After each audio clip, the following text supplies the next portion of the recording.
It looks painful, but this is important preparation for hunting.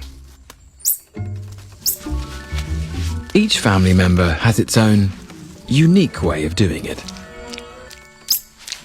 Some more thorough than others. Next, it's time to hunt. Low-light cameras can see their nocturnal world. Each night, tarsiers must eat 1/10 of their body weight in insects.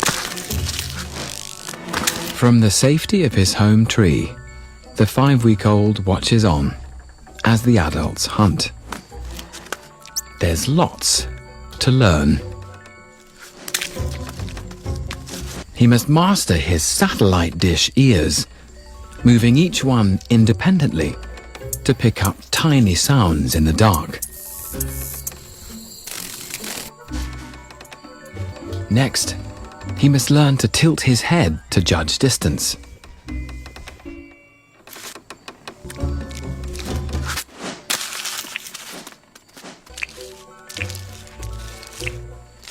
And there's one final lesson. At family mealtimes, it's first come, first served. It's time for the family to venture deeper into the forest. Filming the family deeper in the forest than ever before, we can now see the secret way tarsiers keep their young